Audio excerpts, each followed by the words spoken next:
दोस्तों, आज हम पाटीदार यानी कि पटेल के इतिहास के बारे में बात करेंगे। आप जानते ही होंगे कि पाटीदार आज पूरी दुनिया में प्रसिद्ध हैं। इंडिया की ही अगर हम बात करें तो पूरे इंडिया में सभी जगह पाटीदार हैं, लेकिन ज़्यादातर पाटीदार गुजरात, राजस्थान, मध्य प्रदेश और महाराष्ट्र में रहते हैं। सिर्फ ब्रिटेन में ही लगभग 2 लाख से अधिक पाटीदार हैं, जो कि वहाँ पटेल नाम से जाने जाते हैं। इतना ही नहीं, अमेरिका में हर 8 भारतीय पर 1 नागरिक पटेल है। इंडिया के लगभग 20% बिजनेसमैन पाटीदार हैं और उन 20% बिजनेसमैन में से 70% बिजनेसमैन गुजरात से हैं, जो पटेल नाम से ही जाने जाते हैं। भारत में भी पाटीदार को अलग अलग उपनाम के नाम से जाना जाता है। पाटीदार समाज की जनसंख्या पूरे भारत में लगभग 30 करोड़ के आसपास है। आप जानते होंगे, भारत के सबसे पहले गृह मंत्री सरदार वल्लभ भाई पटेल भी पाटीदार समाज से ही थे। यह थे पाटीदार के बारे में कुछ फैक्ट। अब मैं आपको पाटीदार का इतिहास बताने जा रहा हूँ कि पाटीदार की उत्पत्ति कहाँ से हुई, किस तरह पूरी दुनिया में पाटीदार ने अपना नाम फैलाया। पूरी इन्फॉर्मेशन के लिए वीडियो को लास्ट तक जरूर देखिएगा। वैसे तो पाटीदार के इतिहास के बारे में कई पौराणिक कहानियां हैं, लेकिन कहा जाता है कि पाटीदार आर्य समूह के वंशज हैं, जो कि सिंधु घाटी में बसे हुए थे, जो आज भी पंजाब और पाकिस्तान के बीच में स्थित है। फिर आर्य समूह काम के हिसाब से 4 भागों में विभाजित हो गए। पहला, ब्राह्मण, जिनको शिक्षा और धार्मिक सेवाएं दी गई।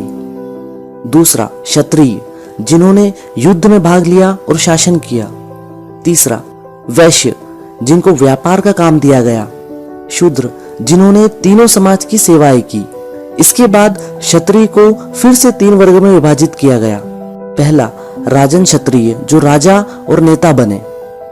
दूसरा, क्षत्रिय योद्धा, जो युद्ध लड़े। तीसरा, कुलमी क्षत्रिय, जिन्होंने युद्ध काल में खेती और युद्ध के समय सेना की मदद की। बाद में सिर्फ कुलमी के नाम से जाने जाने लगे।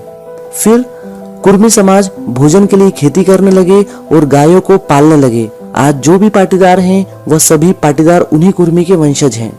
आगे चलकर ईरान, इराक जैसे विदेशी देशों ने पंजाब क्षेत्र में बसे लोगों पर हमला करना शुरू कर दिया और घरों, खेतों और मंदिरों को लूटना शुरू कर दिया।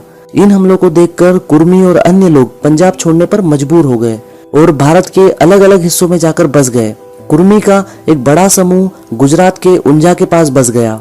आप जानते ही होंगे, पाटीदार समाज को 2 समूह में बांटा गया है, एक लेवा पाटीदार और एक कड़वा पाटीदार। कुछ लोगों का यह भी कहना है कि पाटीदार समाज भगवान श्री राम के वंशज हैं और भगवान श्री राम के पुत्र लव और कुश के नाम पर ही पाटीदार समाज के 2 समूह का बंटवारा हुआ। लव से लेवा पाटीदार और कुश से कड़वा पाटीदार।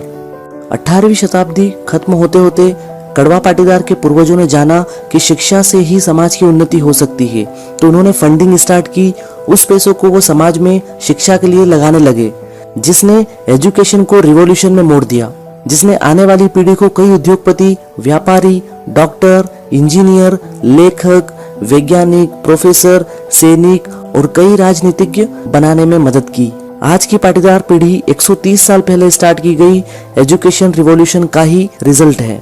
19वीं शताब्दी की शुरुआत में कड़वा पाटीदार समाज ने कई सम्मेलन बनाए और सभी को जागरूक किया और पुराने रीति रिवाजों को बदलने के लिए प्रेरित किया, जैसे बाल विवाह, अंतिम संस्कार समारोह, दहेज और मृत्यु भोज। इस तरह की सोच ने काफी पाटीदारों को प्रेरित किया। आज हमारा इतिहास बहुत समृद्ध है और प्रेरणादायक है। हमारे पूर्वजों ने हमें वर्तमान स्थिति में लाने के लिए कई स्ट्रगल किए हैं।